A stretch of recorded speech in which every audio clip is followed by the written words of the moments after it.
Hi, welcome to the ongoing conspiracy case where we're looking at a UFO sighting that happened in 1991. I'm Jeff Dixon, I'm your host.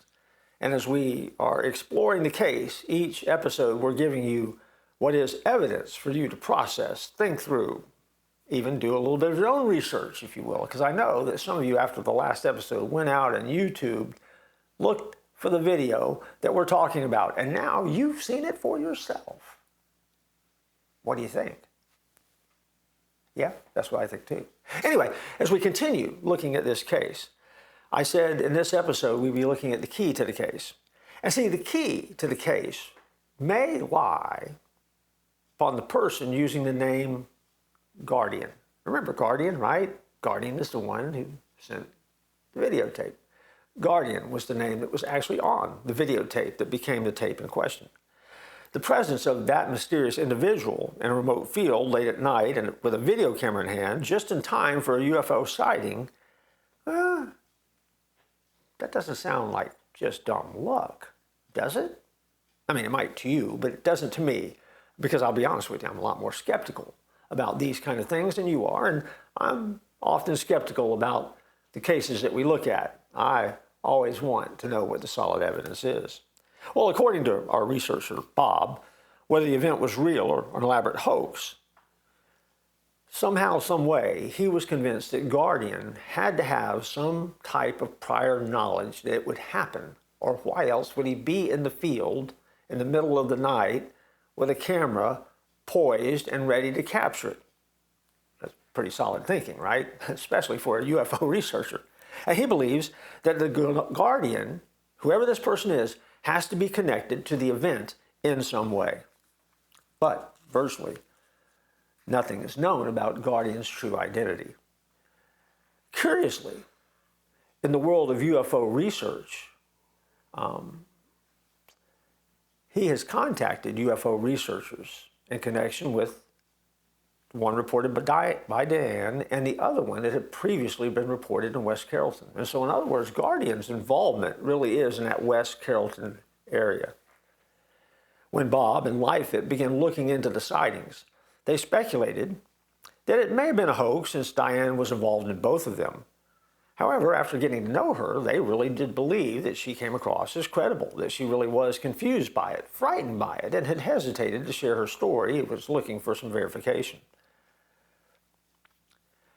The problem with the Guardian tape was that it came with other documents. And the other documents, which we also mentioned in the episode where we looked at the arrival of the videotape, raised some serious questions about Guardian's credibility. Among the preposterous things that were sent were some information regarding UFOs, Red China, and nuclear weapons. Bob questioned the authenticity of the documents because they didn't look like typical government documents, and the Canadian military official pointed out that the documents were clearly fake because of the number of errors that were on them, because they gave over the documents to be examined as well. Bob also concluded on the tape there were some obscure images which Guardian claimed show an alien being. Bob noted that the beings appeared to be someone dressed in a costume. This led him to wonder why. That's always the question, isn't it? Why? Why would somebody do this? If the video of the object was authentic, why would Guardian add fake images into the video? Why would he send pictures of images that were obviously, easily looked at? They gotta be fake, right? Somebody in an alien suit. Lifeit also was curious about the stories that Guardian included to go along with the events because they don't seem to match the quality of the tape itself. The stories were far-fetched, according to the researchers. They tore away the credibility of the events.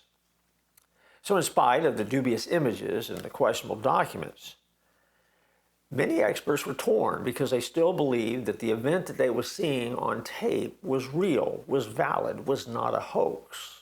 So what were they seeing? And so if you could separate the tape from the documents in that package, all of a sudden the tape becomes real evidence that is verified as not being a hoax.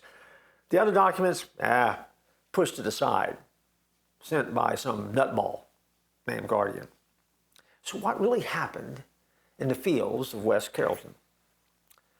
In the wake of its brief appearance in the summer of 1991, the strange luminous object has left really more questions than answers. Questions, perhaps, that if anyone can answer, Guardian alone can. But there still is very little information about who Guardian really is. UFO researcher Bob Graham Lightfoot invested the videotape. They listened to Diane's eyewitness account and gave it a lot of credibility, a lot of street cred. Can't be disproved. Dr. Bruce Maccabee, Dr. Robert Nathan both examined the tape as experts and believed that it wasn't a hoax. And so the Guardian adds another layer to the conspiracy. And if the Guardian could be identified, maybe there could be an answer to what really took place. And so in our next episode, we're going to look at whether or not this is a resolved conspiracy, where it's no longer a conspiracy, or whether it remains unresolved and becomes an ongoing, festering conspiracy that people will continue to ask questions about. Don't go far. In our next episode, we'll look at whether a case is resolved or not.